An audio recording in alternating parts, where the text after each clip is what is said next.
Boosting Innovation in Higher Education session.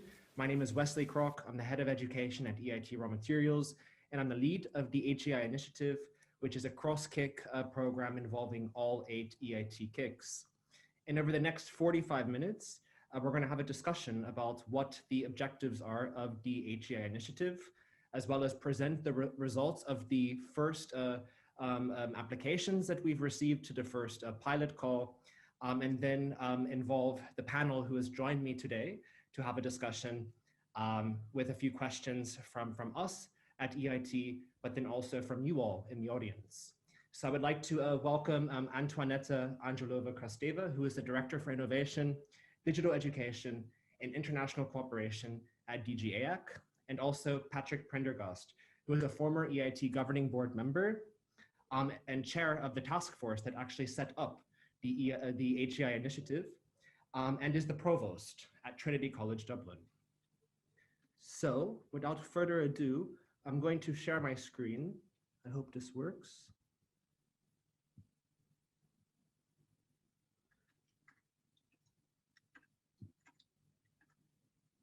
I believe now a slide deck is showing.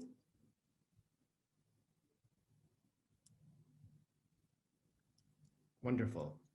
So before we start with introducing the HEI Initiative and the results of the applications submitted to the pilot call for proposals, I believe it's really important to establish the policy context, which contextualizes the overall objectives and rationale of the Higher Education Institution Initiative.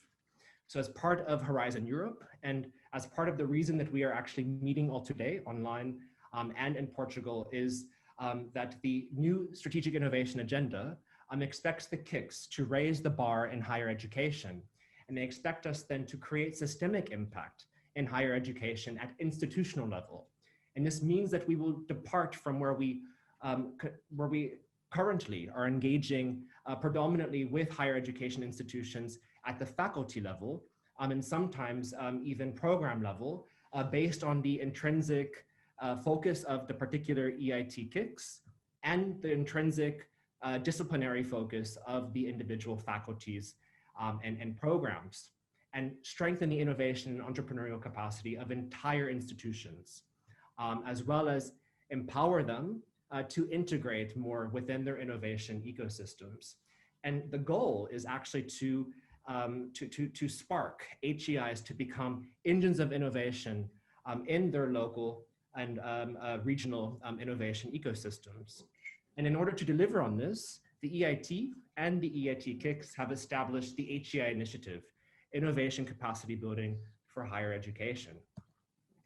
So what we aim to achieve with the HEI Initiative is we want to really contribute to an underlying objective of the entire EIT, which is boosting the sustainable, inclusive economic growth of European member states by really reinforcing and building their innovation capacity. And as already mentioned before, we want to extend EIT education beyond this faculty and program and departmental focus, and really engage the entire institution and all different levels of the education value chain. We also want to leverage the investment that all of the KICs have made over the past 10 years in creating innovation and entrepreneurial capacity building programs that have been made available to faculties and departments. And imagine if they would then be made available to all faculties within an entire higher education institution. So we really want to leverage and build on what was created so far, and scale this to ensure that entire institutions can benefit from what has been created. We also want to open up. We want to open up to non-partner higher education institutions and bring them into the EIT KICs to collaborate with the partners of EIT KICs, to collaborate, co-create, and mutually learn from each other. We also, which is really an important highlight of the HEI Initiative, is that we don't want to tell HEIs what to do. We want HEIs to look at what they are currently doing, look at their own practices, look at their own boundary conditions and the opportunities that exist inherently therein to create real impact within their own contexts, within their ecosystems. And then finally, although we're talking about institutions, which is awfully important when we're talking about systemic impact, we really want to cultivate this entrepreneurial culture and mindset in the people. This is all about people in the end, that will then inspire them and enable them to transform their expertise into tangible societal value. So the HEI Initiative is a 3-year pilot, which kicked off this year in 2021, which is steered by the EIT Governing Board. The EIT Governing Board will also decide if the HEI Initiative should be continuing, scaled up, or even stopped for the final 4 years of the Horizon Europe framework periods. And the projects that we select through each call of the HEI Initiative will have a maximum duration of 2 years. The maximum budget of the initiative is actually 3% of the total EIT budget, which amounts to maximum 90 million euros over this 3-year pilot phase. And the total maximum budget that we award to each project that is selected, that goes through this independent external evaluation, is 1.2 million euros per project. The HEI Initiative is a cross-kick program. All 8 kicks are meaningfully involved in the co-design and co-implementation of the cross-kick program. This was also highlighted in the previous session by the panelists. And something that's an important feature is the leadership that all kicks take in the implementation of the initiative. There are 8 work packages through which we implement the initiative, and half of and 4 kicks are then taking on a leadership role of an individual work package. So really meaningfully involving them in the project execution. The projects that we fund, that we select, consist of consortia of HEIs, but also non-HEIs that are selected through open calls for proposals. And the first pilot call was launched on the 24th of March of this year, 2021. So now let's get to the results of the pilot call. This is the first time that this information is actually being shared. So this is quite hot off the presses, news for everyone. For the 2 months that the call was opened, we've received 64 applications in the pilot call for proposals. And this exceeded our expectations, although we had expected that we would receive quite substantial applications based on the number of participants in our public info sessions. There were 1,800 registrations at our public info session. So we were aware and anticipating this flood of applications. In all 64 applications, even though there were 748 organizations involved, and although this initiative is really oriented to higher education institutions or universities, more than about half of all organizations involved in these 64 applications came actually from the other sides of the knowledge triangle. So from the non-academic sides of the knowledge triangle, coming from the industry, coming from startups, coming from SMEs, coming from associations which represent higher education institutions. So this knowledge triangle integration, which is a cornerstone of the EIT philosophy, was also omnipresent, not only in the call, but also omnipresent in the applications that were submitted.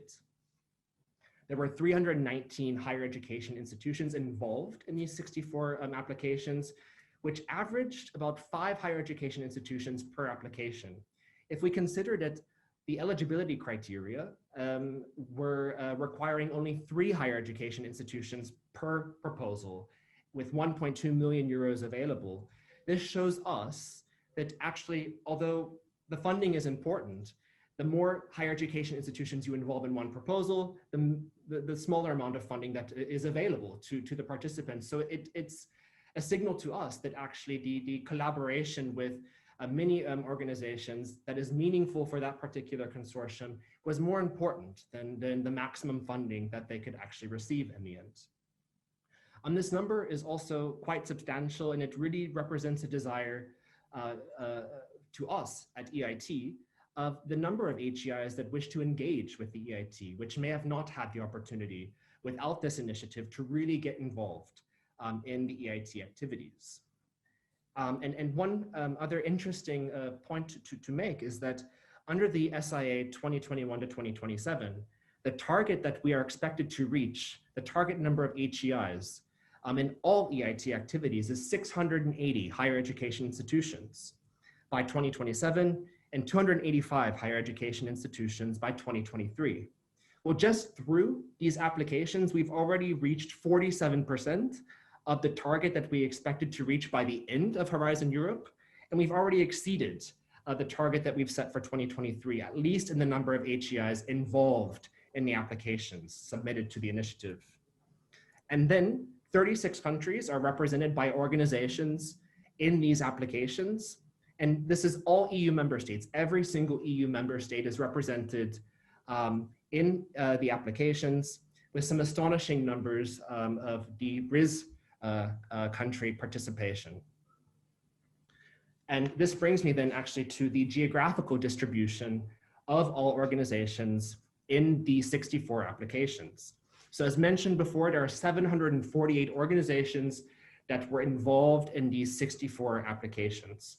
And as already mentioned, it's about a 50-50 representation of HEIs and non-HEIs, really building on this knowledge triangle integration. 65% of all of these organizations are coming from RIS countries.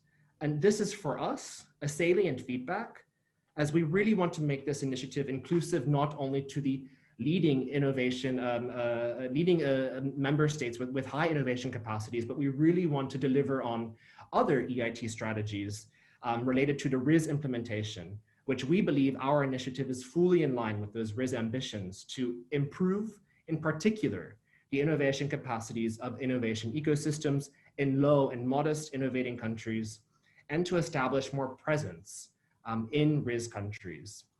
And this number also for us really explains the broad, extensive reach that we've been able to create and cultivate with the creation of the initiative only 1 year ago, officially. So if we look at then the number of HEIs involved, so as mentioned, it's about 320 HEIs involved in these 64 applications. And similar to the organizational representation in these applications, again, it's about 60% of these HEIs are originating or located in RIS countries.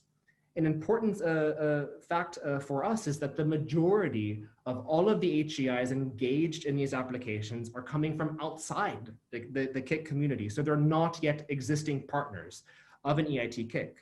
And again, this addresses another EIT strategy, which is to be more inclusive and open up to non-partners under the next framework periods. And we believe in the initiative team that this is really important strategically to the EIT and the innovation communities, because it allows the EIT and the KICs to access new HEIs in new regions, perhaps where we are less represented in Europe.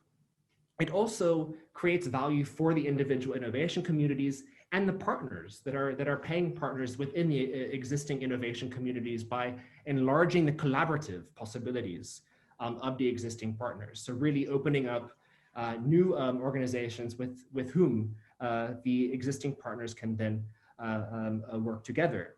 It's also a way for EIT and the KICs to promote and raise visibility of EIT and the KIC programs to new organizations and perhaps underrepresented regions across Europe.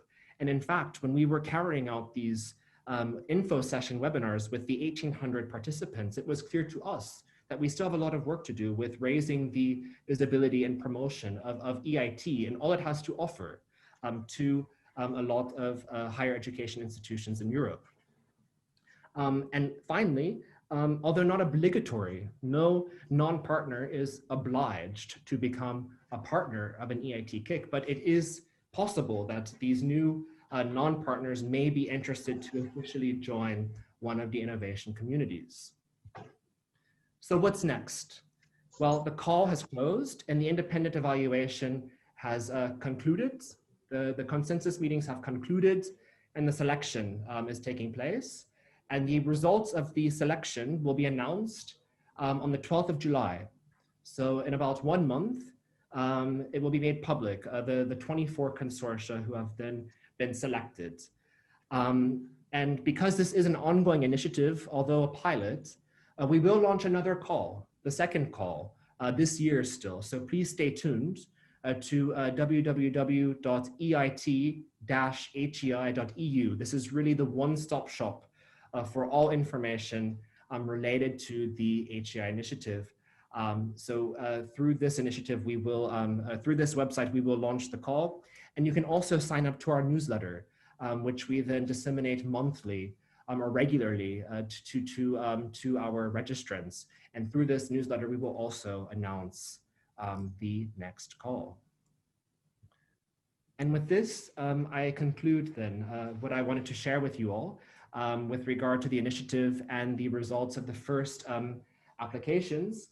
And I will now open up for questions to Antoinette and Patrick. So I'm going to stop sharing now.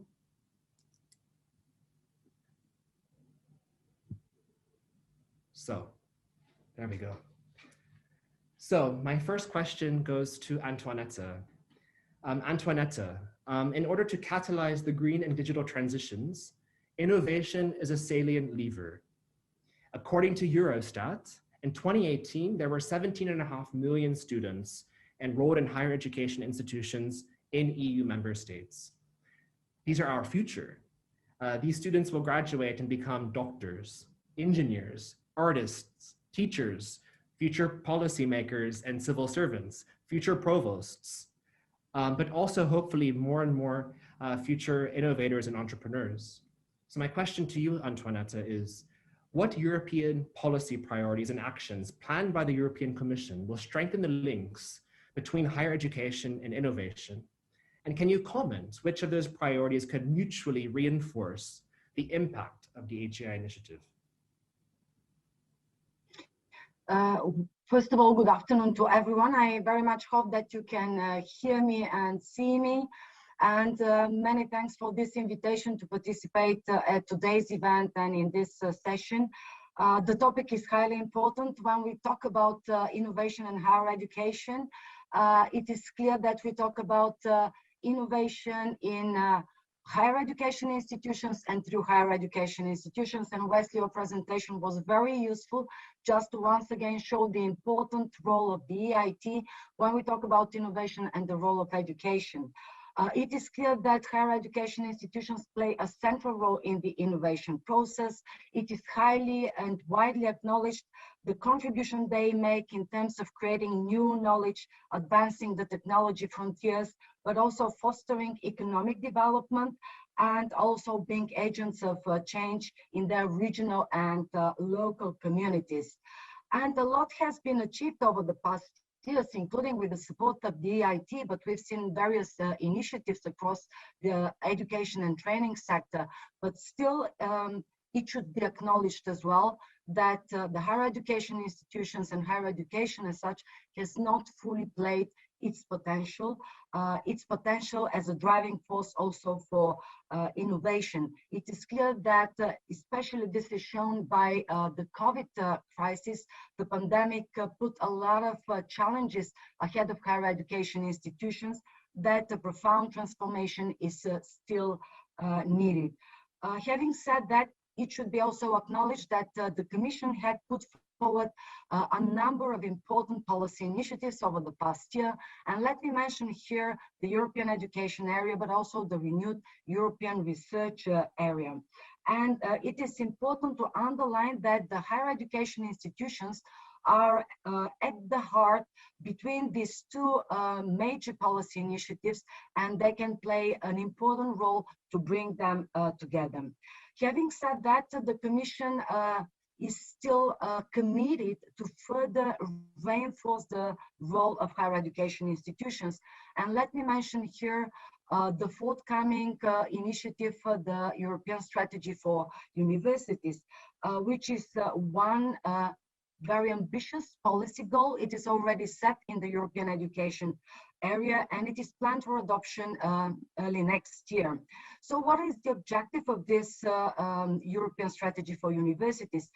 The primary objective is to incentivize the higher education institutions to transform, to support them also in this transformation process. And the Commission is currently looking together with stakeholders at the various issues, areas that need to be addressed.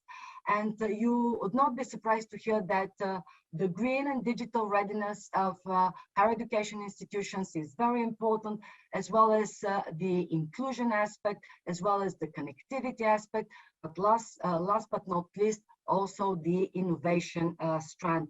And here innovation will be particularly important to promote the innovation and entrepreneurial skills and capabilities of higher education institutions.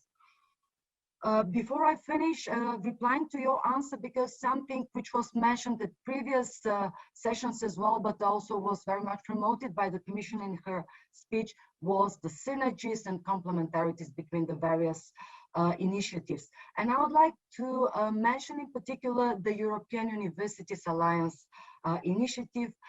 There are already 41 alliances with more than 280 higher education institutions participating in it. And this is one of the key building blocks of the European education area.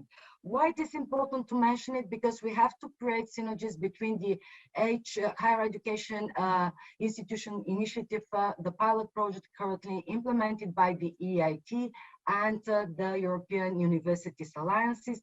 Let me also mention that we see that a lot of quite a substantial share of the higher education institutions participating in the university alliances are also such which belong and participate in the EIT community.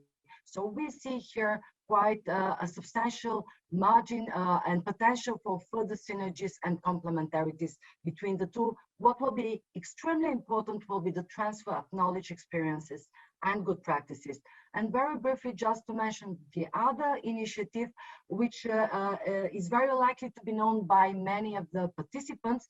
This is the so-called Alliances for Innovation. These are the former knowledge alliances. They're supported by the Erasmus program, and we have an even bigger, higher ambition under the new Erasmus program by providing stronger funding for these alliances. Here we observe actually that a large number of those which participate in the innovation alliances or the knowledge alliances do not have still the links with the EIT community, something which we have to explore in the future, how to establish in order to also further promote the education and business cooperation and the complementarities between the various existing initiatives at EU level. I stop here with regard to this, but it is indeed important to underline the need for closer links and collaboration between the various actors and between the various initiatives that are already in motion and are being planned in the future at EU level. Thank you. Thank you, Antoinetta, and thank you for providing this overview of the European policy landscape that is most relevant then for this HEI initiative. And I can say to you and to the audience that we commit to really exploiting and establishing these complementarities to really maximize the impact and reduce as much duplication as possible. And in particular, we do look forward to also discussing then with the European Universities Initiative on how we can then really identify common complementarities together going forward for future calls. Now, Patrick, my next question goes to you. You have extensive leadership in leadership roles in higher education, most recently as provost of Trinity College Dublin, which I believe is coming to an end soon. Under your leadership as the provost of Trinity College Dublin, you really strengthened the university collaboration with industry through, in particular, an institutional innovation and entrepreneurship strategy. You also led the university to establish a new innovation hub called The Portal, which I believe was just renamed The Portal recently, which will provide a home for entrepreneurs, innovators, and startups. And the future plans are even to extend The Portal to initiate a broader and larger Grand Canal Innovation District in Dublin. And then finally, in 2019, graduates from Trinity College Dublin founded more venture-backed startups than graduates from any other European university for the 5th consecutive year, according to a report highlighted in University's report. So my question to you, Patrick, to strengthen the innovation capacity of Trinity College Dublin under your leadership with clear results, what do you think were the most pivotal challenges and barriers that you had to overcome in order for all of these good things to happen?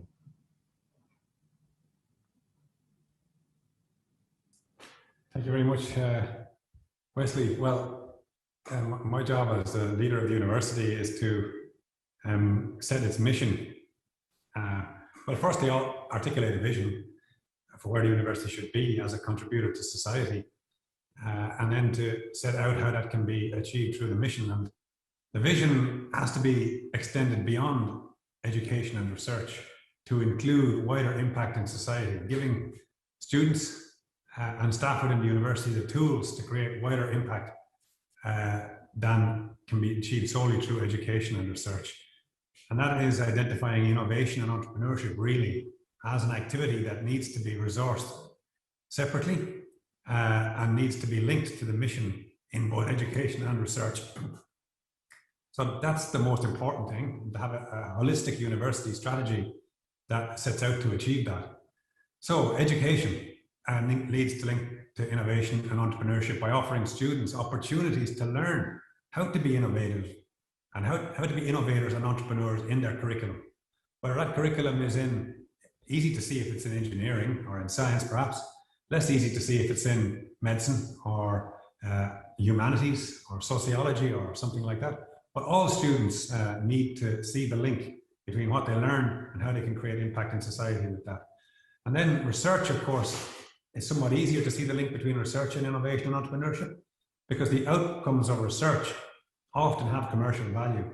And to provide pathways for academic faculty and students to commercialize the outcomes of their research needs to be given leadership, in my opinion, from the highest level in the university, and needs to be seen not as some sort of side activity that is a nice to have, but it's an actual integral part of the university's purpose.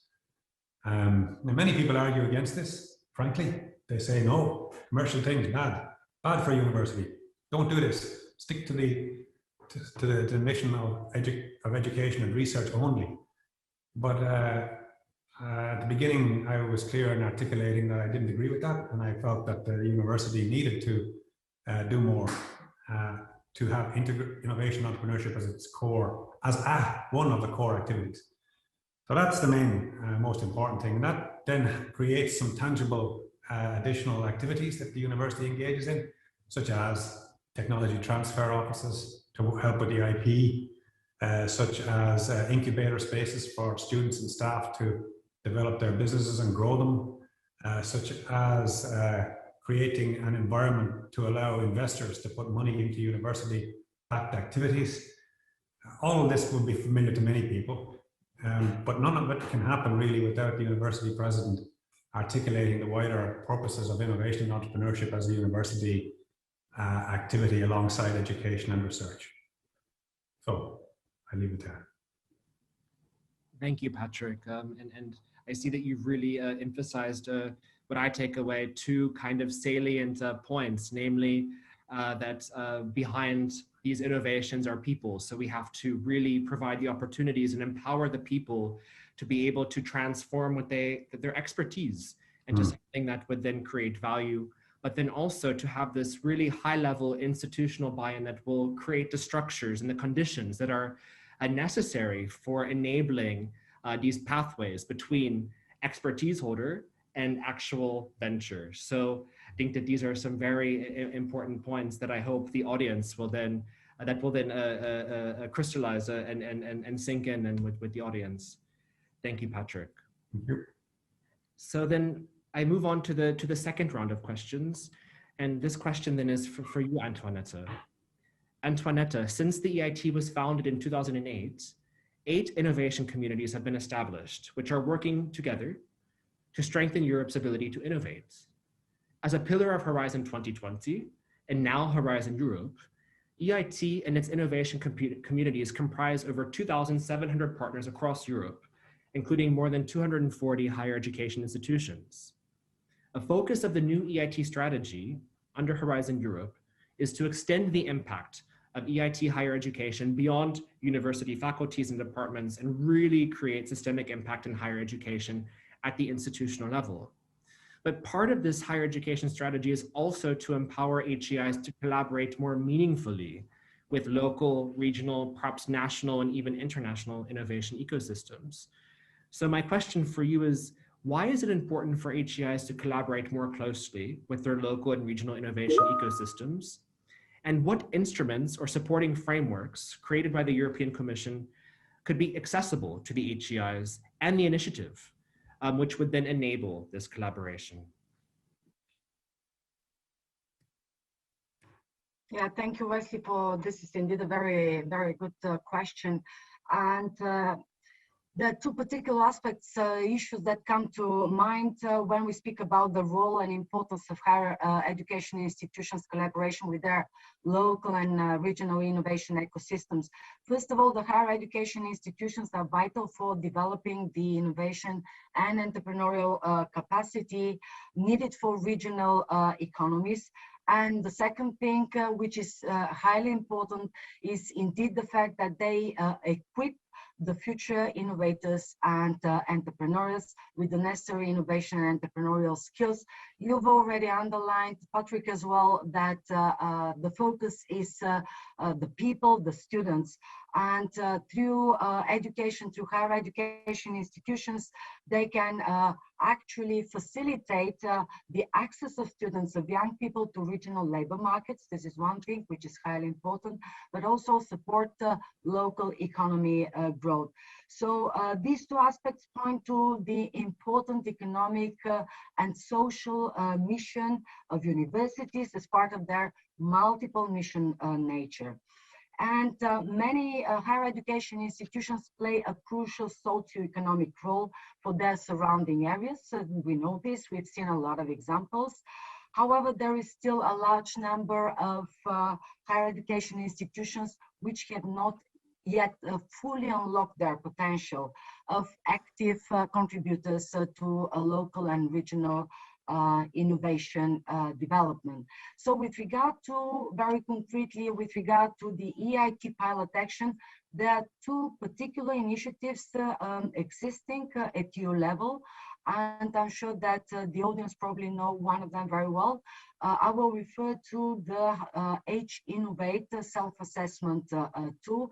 It's a very successful instrument which has been existing already since 2013, and it has more than 1,300 users, higher education institutions worldwide. And actually, the applicants for the pilot action have been asked to use this tool to self-assess their innovation and entrepreneurial capacity. What is important for this tool is that apart from assessing the current capabilities, this is a tool which can help universities further improve in the future. So this is the one I would like to mention, and to also know that in the future we would like to expand its scope, in particular to focus more on the importance of the collaboration between higher education institutions and regional actors, because this will be indeed a very important element of the innovation strategies of higher education institutions. And the second very concrete example I would like to mention here is the so-called HES project. HES project stands for Higher Education for Smart Specialization. And this is a project that we in the Commission implement DGR together with the Joint Research Center of the Commission. The project is focused and actually highlighting the crucial role of universities for the design and implementation of smart specialization strategies. This is particularly important for countries and regions which are not that well performing in terms of innovation, or rather lagging behind. And one of the clear conclusions which we have reached under this project is that indeed higher education institutions should be at the core of their smart specialization strategies as driver of economic development. Often in regions with poor economic performance, unfortunately, higher education institutions are focusing more on teaching and learning, but we do believe that there should be a stronger link with research and innovation, as already also highlighted by Patrick in his intervention. I would like also to mention that under this project, we have already produced a handbook, which we believe will be very helpful to higher education institutions, but also to local authorities, as we believe that the first step actually in this collaboration is to establish the dialogue, this conversation, and then very concrete tips, advice, guidance on how to achieve this. And a very final point on this, because this topic is highly important, is just to let our participants, the audience, know that on Friday there will be a dedicated actually webinar, seminar on this. There will be a presentation of the book Regional Innovation Impact of Universities in Europe, which will be organized by our colleagues in the Joint Research Center. So I leave it there, Wesley. Thank you so much, Antoinette, and for highlighting these important regional facilitating instruments, because HEIs do have a role to play to the economic development of their regions. It's actually a virtuous reinforcing role that they can then create within their innovation ecosystems. And I'm happy to hear you mention the role of HEI Innovate, and it's and also the plans to expand its scope, because HEI Innovate is actually an inherent part of the HEI Initiative applications that all participants must then prepare. They must perform an HEI Innovate self-assessment. So this is really reassuring to us that this regional dimension will also be further strengthened in the self-assessment. And with regard to HES, yeah, I'm sure that's for the second call, our future applicants would benefit from seeing this guidebook that you had mentioned in their applications. Thank you, Antoinette. And my final question then will go to Patrick. Patrick, as mentioned earlier, you were a former EIT governing board member, and you were the chair of the task force that actually was the precursor to the HEI initiative, to setting it up. So you kind of oversaw its creation. The first cohort of 24 projects will kick off next month. The first tangible results of the initiative. The plan is to launch then another call later this year. And my question to you is, you saw a lot of RIS in the map. There were a lot of, quite a substantial amount of organizations from RIS countries. How do you think, as a university provost, that HEIs with less experience engaging in innovation ecosystems could benefit from the initiative? And conversely, how can the leading innovation leaders like Trinity benefit from the initiative? So how is it then accessible to all different types of universities? Thank you, Wesley. Excellent question. And first, as the chair of the task force that brought the KICs together in the beginning, together with the members of some members of the EIT governing board, I'm delighted to see that the good results you just presented of so many applicants and so many from 319 HEIs across Europe. I mean, this is brilliant. I'm delighted to see it, and it's exactly what we hoped for when we launched this initiative, that it would indeed get engagement like this across Europe. And I was one of the ones saying that we only have to launch such a thing and people will want it. Everyone was saying, oh no, maybe the money's too small, will anyone want to do it? But as you quite rightly said, Wesley, that has been shown that they do want it. And why do they want it? Because they know, this is going to answer the first part of your question, they know that this presents an opportunity to sort of turn the direction of the universities. And university rectors know what's going on in their university. They're just waiting for opportunities to take on new directions, the best of them. And this gives that opportunity now.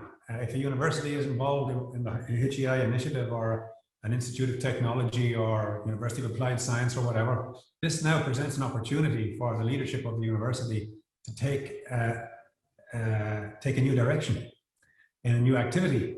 Even if the money is not very large, it now gives even so the opportunity to take on a new strategic activity in innovation and entrepreneurship. That's how they can, the leadership can benefit. I hope that the rectors will get involved at the highest level, empowering maybe vice rectors or creating new vice rectors for innovation and entrepreneurship, perhaps, with this initiative to drive home the maximum impact of this and integrate innovation and entrepreneurship as part of the strand of activities of every self-respecting HEI should be doing some of this. It doesn't mean at all to ignore the mission in education and research, of course. It's just adding another strand of activity that connects the university to the work in the city, in the region, and the country that it's located in. Opportunities for university rectors now to meet perhaps with ministries of industry that they don't connect with often. Maybe most of their connections are with ministries of education. And now if I'm a university rector in one of these, I can pick up the phone to key civil servants in industry and say, hey, we got this money now to initiate an activity in innovation and entrepreneurship. And we want to talk to you about how we're going to make this for maximum impact. Or to connect with, for example, the CEOs of the top companies in the region. I don't know, invite them all for lunch or something, or some sort of seminar and workshop to talk about how the university can link better with the industrial activities of the region in which it's located in.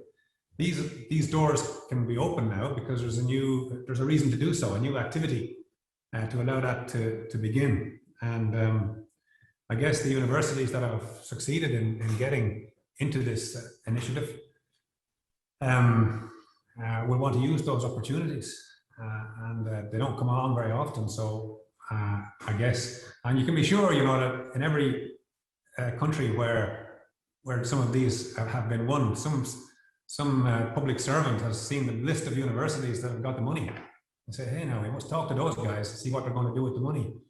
So this is I think an opportunity also for some of the universities and HEIs to differentiate themselves from their neighbours by saying, well, we're the one that does innovation and entrepreneurship.